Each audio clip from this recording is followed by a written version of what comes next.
दापोली नगरपंचायतच्या ज्यावेळेस निवडणुका झाल्या, दापोली तालुक्यामधील सर्व शिवसैनिकांनी संघर्ष केला आणि त्यावेळेस जो काही अन्याय झाला त्याला वाचा फोडण्याचं काम त्यावेळेस शिवसैनिकांनी केला आणि त्यावेळेला आपण सत्ता स्थापन करू शकलो नाही। आपले अपक्ष 2 नगरसेवक म्हणून आले, शिवानीने आपल्याला तिथे आज आपल्या सोबत असते, परंतु आज मला वाटतं जो शिवसैनिकांनी संघर्ष केला होता तो ह्या दापोली नगरपंचायतमध्ये नगराध्यक्ष शिवसेनेचा व्हावा ह्यासाठीचा तो संघर्ष होता आणि तो नगराध्यक्ष शिवसेनेच्या होण्याच्या दृष्टीने पहिलं महत्वाचं पाऊल आज उचललं गेलेलं आहे। मी आपल्या 5ही नगरसेवकांचं मनापासून अभिनंदन करतो, तुमचं स्वागत करतो आणि जे शिवण सरांनी सांगितलं ते अतिशय महत्वाचं आहे। कुठल्याही दुसऱ्या तिसऱ्या अपेक्षा न ठेवता आम्हाला जो काही दापोली नगरपंचायतचा विकास थांबलेला आहे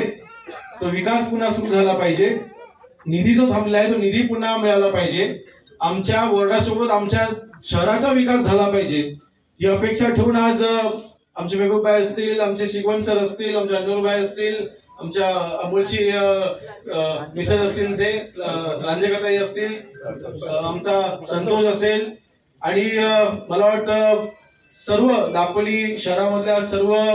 शिवसैनिकांनी त्यांना स्वीकारलेलं देखील आहे। मी सर्व शिवसैनिकांचे देखील मनापासून आभार मानतो, सगळ्यांचं मनापासून अभिनंदन करतो। आता आपण हातात हात घालून आपण ह्या दापोली शहराच्या विकासाकरता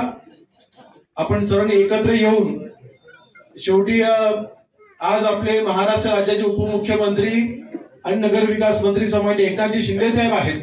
आणि शिंदे साहेबांच्या माध्यमातून या महायुती सरकारच्या माध्यमातून